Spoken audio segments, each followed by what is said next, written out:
pretty early. You ready to go? Let's do it. I don't know. I was telling Rob that I've never shot this early before.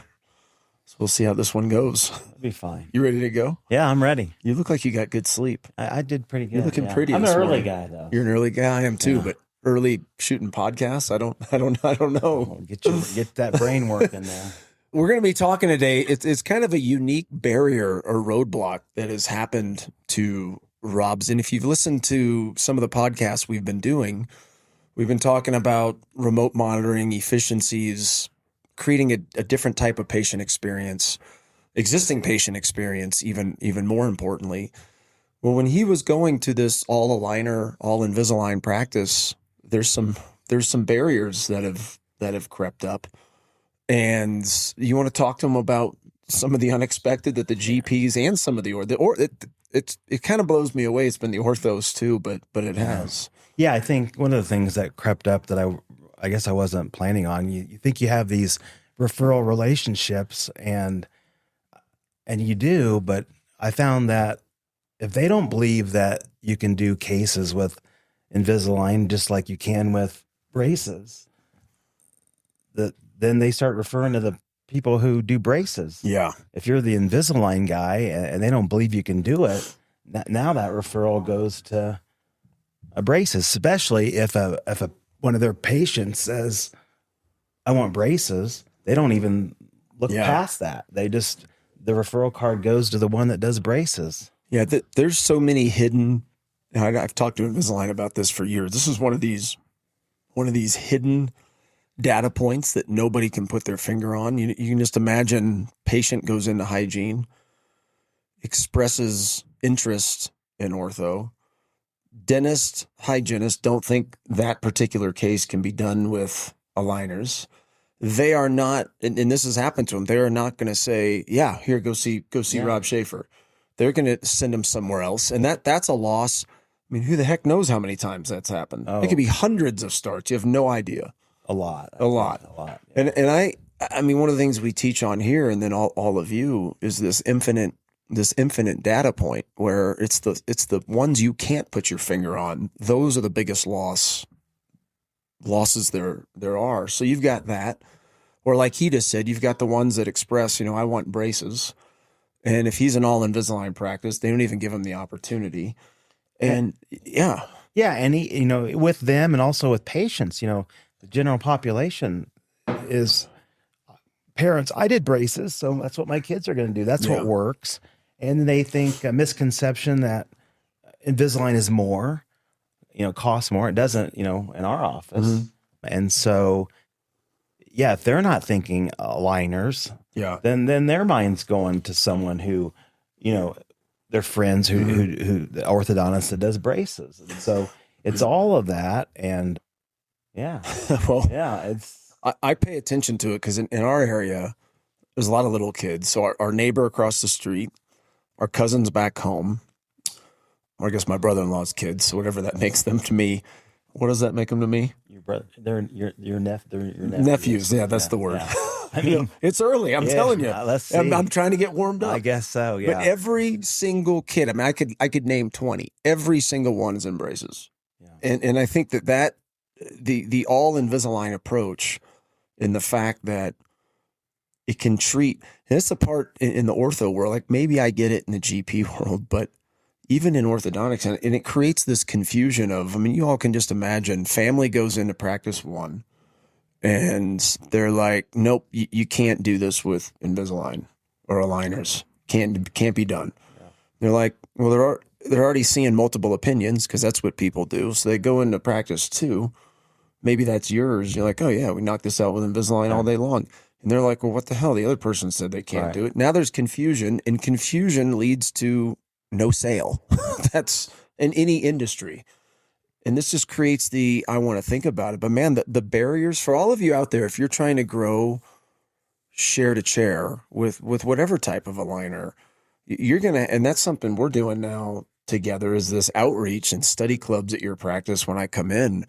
I wish we would have done it a lot earlier, but the outreach has got to be legit, because you're going to have the orthos and the GPs and the hygienists telling patients they're not a candidate for aligners when they absolutely are. You've proven it. Yeah, and when we do those seminars, they're blown away. They admit they had no idea.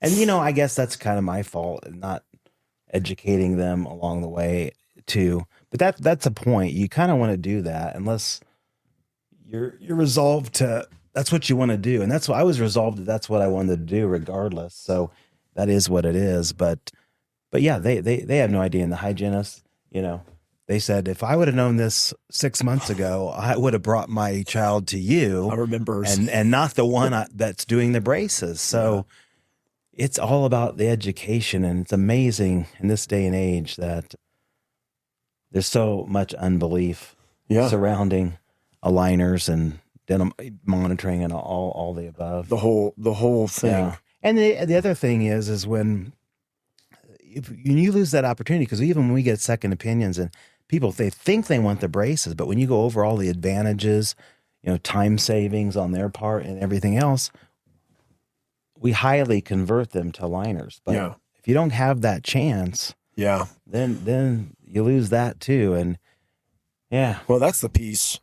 So many people trust their GP and what they say. So if the GP's sitting there saying this can't be done with aligners, then they're just going to assume they can't be done with aligners. Yeah, and refer to the person that does braces. Yeah, that does braces. Yeah. I mean, the last, I think the one you were referring to, the last study club that we did at your practice as we shoot this, I think it was the last one. Maybe it was the one before, but it was the last one where that hygienist said that. I could see when you were showing the cases, the eyes in the room were like, holy crap. Yeah. And I wish, like, if you're a GP listening out there, and you come across a patient that you don't think Invisalign can do it, just tell them, hey, look, here's a couple options. Let the ortho tell the patient whether or not it can be done with Invisalign. Yeah, and it's or whatever aligner. It's not the Invisalign that does it. And that's the thing, right? It's the doctor. Yeah, the Invisalign's a tool. Yeah, just like braces are the tool. It's the orthodontist that controls or uses the tool correctly. Yeah, and so it's not that Invisalign can't do it. It's that the provider is not capable of using the tool correctly. Yeah. So rest assured, almost all cases can be done with aligners if you have the right person utilizing the tool correctly. And that's, I don't see it, but some of the orthos are like, no, you can't do that with aligners. Some of the GPs, I don't think they're thinking, well, I didn't get enough CE in those particular types of cases. Or maybe I don't know I don't think that's not what I think what crosses the mind is just can't be done.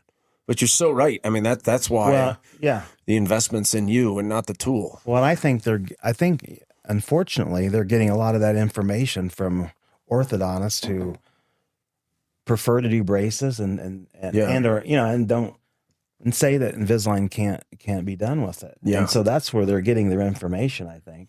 And so I guess shame on us. Yeah, I mean, I guess mass education, that's all you can do.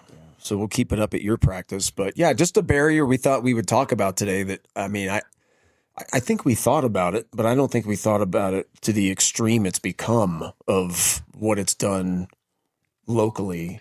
Yeah, I was surprised. It's more than I thought. But again, for me, that's just the route I wanted to go. And I wasn't going to let what they thought anyway dictate what I wanted to do. Yeah. But there is a potential fallout, if you will, in terms of new patients but I think if you can educate along the way and do a better job maybe than I did in that,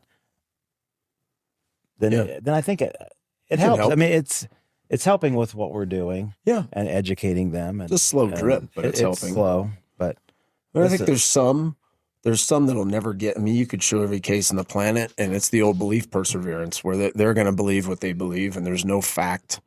There's no fact out there that's going to get them, and that's true for a lot of the orthodontists too. But it's whatever it is, there's nothing going to change. But all you can do is educate.